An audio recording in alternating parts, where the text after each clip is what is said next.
3 bölüm. Калдыктарды казуудан алынган тактоолор.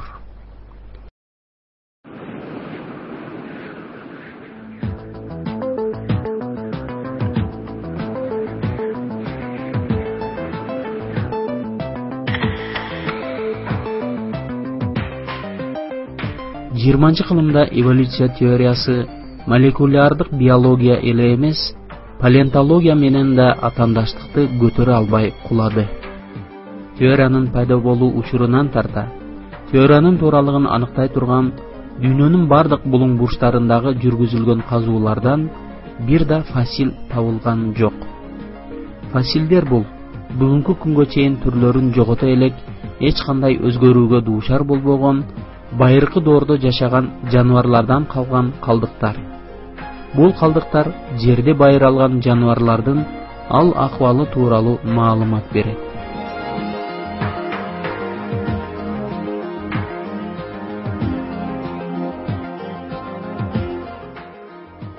Дарвиндин теориясына ылайык бардык жаныбарлар бир атадан келип чыгат жана узак убакыт аралыгындагы биринин артынан экинчисин кууган өзгөрүүлөрдүн натыйжасы катары көрсөтүлгөн.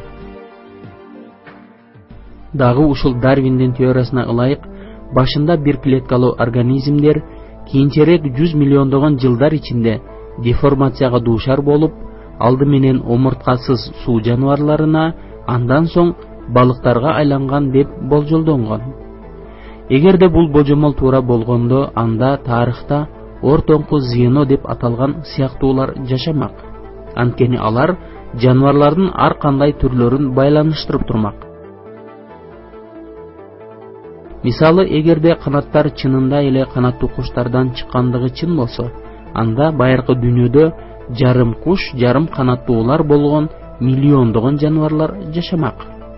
Бул жаныбарлар толук эмес кандуу же жетишилбеген системага ээ болушмак.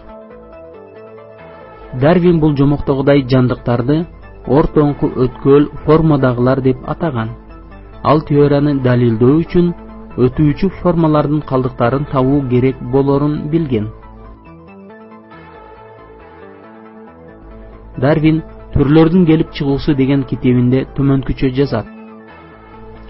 Эгерде менин теориям туура болгон болсо, анда мурдакылар менен кийинкилерди байланыштырып туруучу формалар болуш керек. Муну казуулар гана таба алат. Бирок Дарвин казуулардын натыйжасында өзү ойлоп тапкан жомоктогудай жаныбарлардын формалары жок экендигин мойнуна алып түшүнгөн. Ошондуктан ал бул темага китебинин бүтүндөй бир бөлүмүн арнаган жана ал жерде өзүн кооптондурган суроону караган. Эгерде бир түрлөр экинчисине жай өзгөрүүлөрдүн жардамы менен келип чыгышса, анда эмне үчүн биз мындай формалардын сансыз көптүгүн кезиктире албай жатабыз? Сан жеткис мындай формалар болуш керек эле. Бирок эмне үчүн биз алардын жердин катмарларында көмүлүп жаткандыгын таба албайбыз? Дарвин аталган формалар байыркы калдыктарды бир кыйла кылдат изилдөөдө табылып калат деп үмүттөнгөн. Ошондуктан аны колдогон эволюционисттер 140 жыл бою өзгөчө зарыл калдыктарды изилдөө үчүн жер шарынын бардык булуң бурчтарындагы геологиялык катмарларды изилдешкен.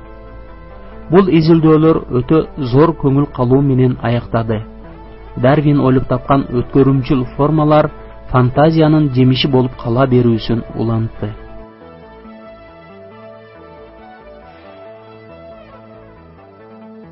Белгилүү англис палеонтологу Дерек Эжер өзүнүн эволюциялык көз карашынан чыга албагандыгын мойнуна алат.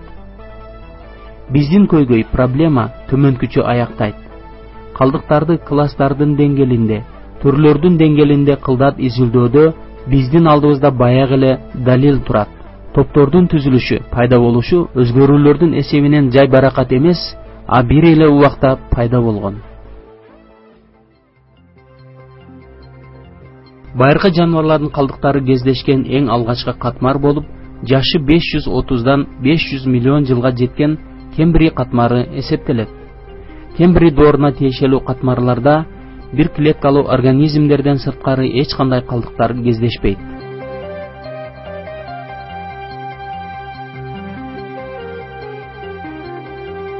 Кембри доорунда бир эле убакта бири-биринен өтө чоң айырмаланган тирүү организмдердин ар түркүн түрлөрү пайда болгон. Бир көз ирмемде 30 эң мыкты медуза, өрдөкчө, трилобиттер, деңиз жылдызчалары сыяктуу ар түрдүү омурткасыздар пайда болгон.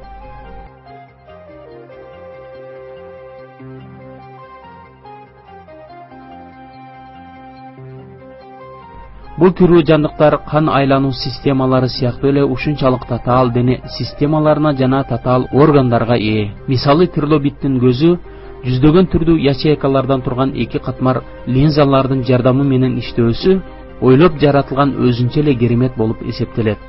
Бул Дарвиндин жаныбарлардын эң жөнөкөйдөн татаалга карай өрчүү жолу жөнүндөгү аныктамасынын туура эместигин далилдеген жерде пайда болгон эң алгачкы көз. Мындан сырткары трилобиттин ячейка формасындагы бул көзү 530 миллион жыл ичинде эч кандай өзгөргөн эмес. Көздүн мындай түзүлүшү ийнеликте жана аарыда бар.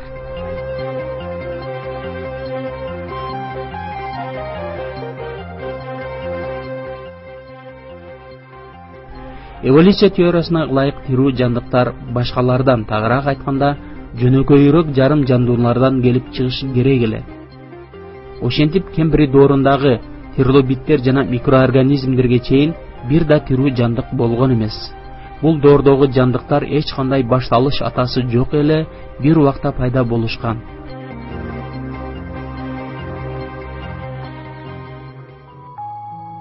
Эволюция теориясынын эң белгилүү жактоочусу англиялык зоолог Ричард Доукинс муну мындай ырастайт. Кембри дооруна чейин эч кандай эволюциялык тарых болбогон сыяктуу, бардык тирүү жандуулар бир көз ирмемде жана ошол абалдарында пайда болушкан. Бул толуктоо эволюция теориясын жаңылыштык катары көрсөтөт.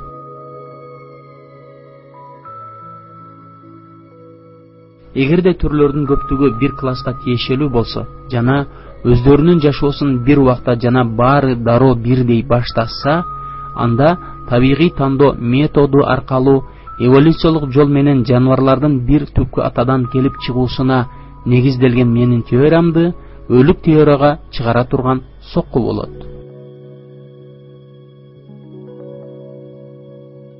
Дарвин ушунчалык корккон бул өлтүрүүчү сокку Кембри доорунда эле жаралган.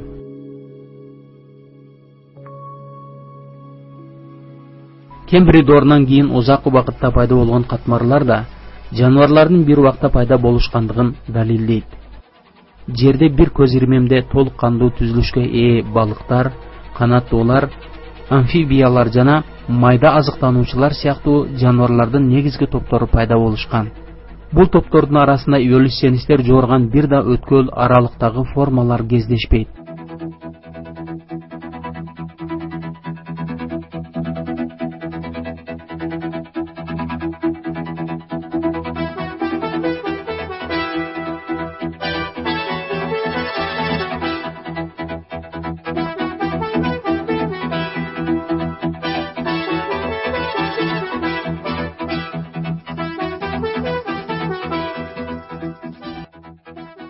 Бул казылып алынган калдыктардагы изилдөөлөрдүн көрсөтмөлөрү боюнча тирүү жандуулардын баарын өз-өзүнчө Аллах тарабынан жаратылгандыгы ачыктан-ачык байкалып турат. Бул бүтүмдү палеонтолог эволюционист Марк Зарнецкий туура экендигин төмөнкүчө түшүндүрөт. Казылып алынган табылгалар эволюция теориясынын далилине дайыма тоскоол болуп келет. Дарвин ойлогон өткөл формага бул көрсөтмөлөрдүн бири да туура келген эмес. Түрлөр бир убакта пайда болгон. Бул көз караш креационист көз карашында айтылгандай эле жаныбарлардын баарын Кудай жараткан. Болгондо да 100 миллион жыл илгери жашаган жандыктардын азыркы убактагы өз түрүнөн айырмасы жок экендигин табылгалар көрсөтүп турат. Мисалы мындан 400 миллион жыл илгери жашаган акуланын скелет түзүлүшү азыркы акуладан айырмасы жок. 100 миллион жыл илгерки кумурсканын ошондой эле 135 миллион жылдык ийнеликтин азыркы убактагы кездешкен өз түрүнөн эч айырмасы жок. 100 миллион илгерки ташбака менен азыркысы жана 55 миллион жылдык жарганат менен азыркы жарганаттын айырмасы жок, окшош экени, эч кандай эволюциялык өнүгүүсү жок эле, бүт жаныбарлардын баарын Аллах субханаху ва таала тарабынан жаралганы көрүнүп турат.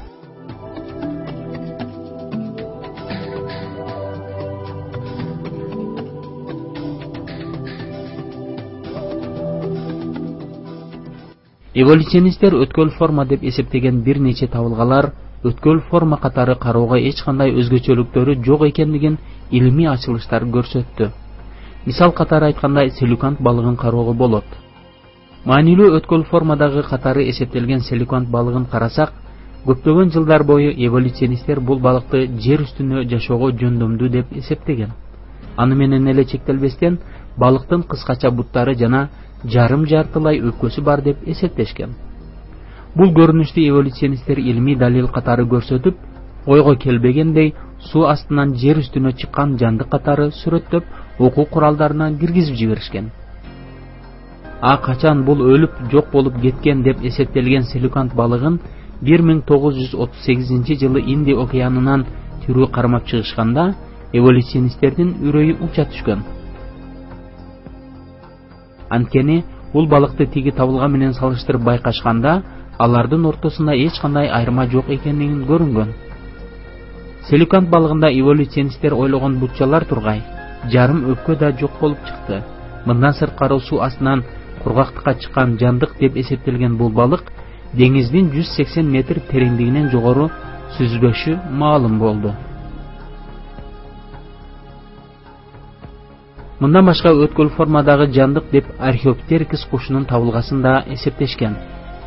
Эволюционисттер муну учпай турган жарым сойлоочу, жарым канаттуу катары аныкташкан. Бирок 1992 жылы табылган археоптерикстин 7-чи калдыгы байыркы жандык учууга ылайыктуу көкүрөк сөөктөн турарын көрсөткөн. Бул археоптерикс канаттуу куш экендигин айгинелеп турат.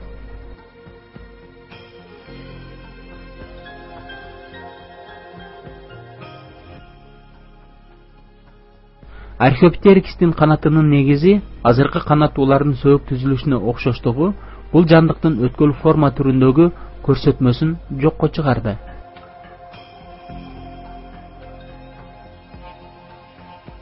Азыркы учурдун эволюция тарабын жактаган Гарвард университетинин белгилүү палеонтологу Стефен Джей бул катачылыкты моюнга алууга аргасыз болгон.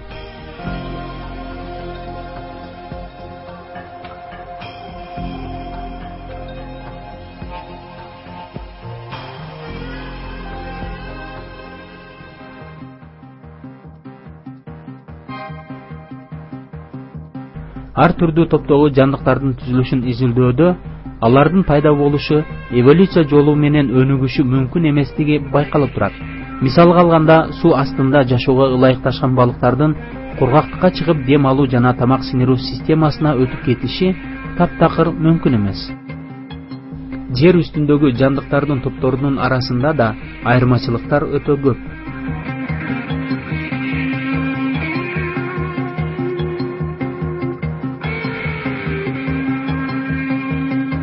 Эволюционисттердин ою боюнча канаттуулар кандайдыр бир кокустуктан сойлоп жүрүүчүлөрдөн келип чыккан. Ошол эле убакта сойлоп жүрүүчүлөр коюу кандуу, оор басырыктуу келсе, канаттуулар алардан тескерисинче. Канаттуулардын денесин татаал түзүлүштөгү парик каптап турса, сойлоп жүрүүчүлөрдү эч кимге окшобогон чотур тери каптап турат. Канаттуулардын жер үстүндөгү жашоочулардан айырмаланганы өпкөсү, канатынын аэродинамикалык түзүлүшү эволюция тили менен таптакыр түшүнүү мүмкүн эмес. Анткени канаттын акырындап өрчүшү канаттууну жарым канаты менен учууга мүмкүндүк бербес эле. Ошондой эле сойлоп жүрүүчүлөр менен сүт эмүүчүлөрдүн топтору таптакыр башка экенине карабай, эволюционисттер кээ бир сойлоп жүрүүчүлөрдү сүт эмүүчүлөрдөн келип чыккан деп эсептешет. Сойлоп жүрүүчүлөр жумуртка тууп көбөйүшсө, сүт эмүүчүлөр тирүү жанды тууп көбөйүшүнө карабай ушул тыянакка таянышат. Сойлоп жүрүүчүлөрдү чотур тери каптап турса, сүт эмүүчүлөрдү жүндү тери каптап турат. Энесинин сүтүн эмген жөндөм жалаң сүт эмүүчүлөргө таандык. Бирок анын келип чыгышын эволюционисттер эч эле түшүндүрө алышпайт.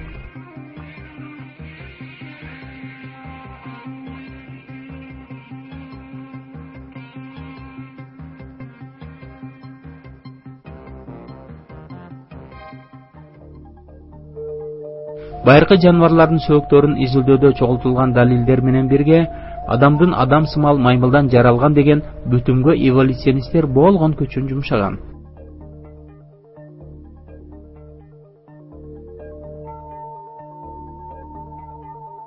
Буга чейин жашаган 6500 маймыл түрүнүн көпчүлүгү өлүп жок болуп кеткен. Ошондуктан эволюция тарабын жактоочулар чоң кичине сөөк баштарды таап алышып, жаныбарлардын сөөк баштарын жоголуп бүткөн адам ууруларынын сөөк баштары менен аралаштырып, адам баласынын келип чыгышын баян кылышкан.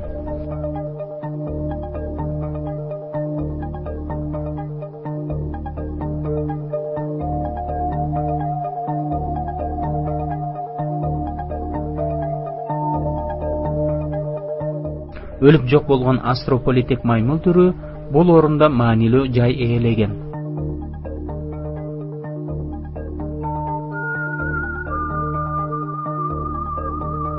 Бул маймылдын сөөгүн биринчи жолу 1924-жылы палеонтолог Раймонд Дарт таап чыккан.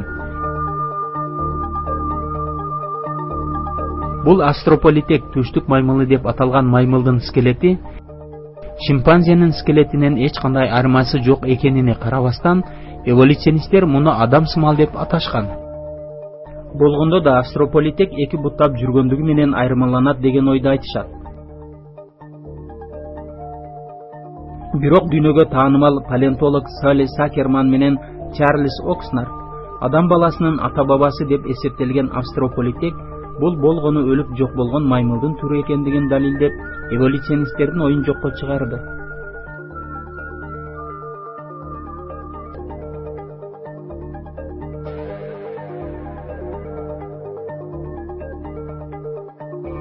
Homo erectus, Homo ergaster, Homo sapiens деп миф топторго бөлүп алган скелеттер чынында ар түрдүү адамдын ууруларына таандык. Бул сөөктөрдү изилдегенде алар менен азыркы замандагы адамдардын скелетинин эч кандай айырмасы жок экендиги көрүнгөн.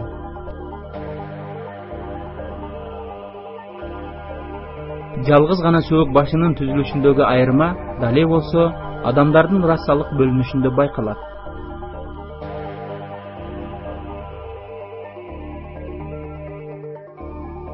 Белгилүү палеонтолог Ричард Ликей Homo erectus деп аталган баш сөөктөрдүн тобундагы мындай далилди төмөнкүчө түшүндүрөт. Бул болгону ар башка географиялык аймактарда жайгашкан расалык айырма.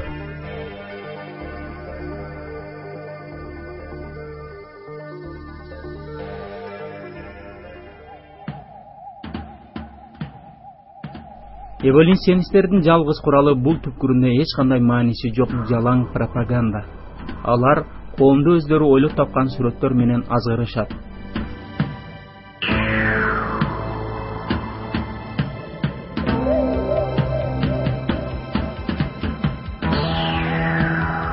Бул сүрөттөрдө денесин жум баскан сырттан адамга окшош маймыл көрсөтүлгөн. Кээ бир сүрөттөрдө бул жандыктардын жашоо турмушу да сүрөттөлөт. Ал эми коом буга окшогон негизи жок тыянактарды терең ой менен кабыл алат.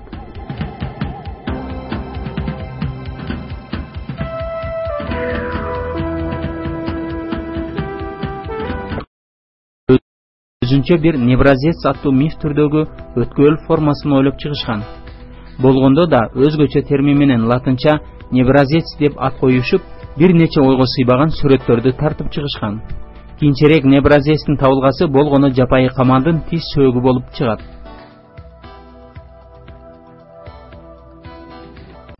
Чындыгында көптөгөн сөөк калдыктары эволюция теориясынын канчалык деңгээлде калп экендигин далилдеп турат. 1806-жылы табылган неандерталец 1960-жылы жокко чыгат. 1912-жылы далил катары табылган Питдаун 1953-жылы өзүнүн маанисин жоготот. 1959-жылы көрсөтүлгөн зинжатроп далили да 1960-жылы илимий негизсиз калган. 1964-жылы Ромапитек далили 1979-жылы китеп бетинен алынып салынган.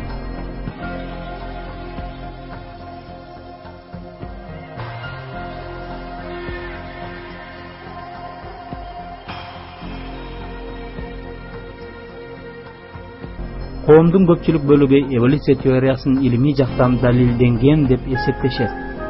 Белгилүү эволюционисттердин көптөгөн жасалма далилдерин мектеп окуу куралдарында адам баласынын ата-бабасы катары окутушат.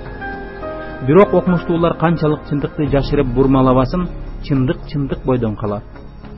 Бүт тирүү жандыктар өзүнө гана тиешелүү идеалдуу формада бир убакта жаралгандыгы айдан ачык чындык.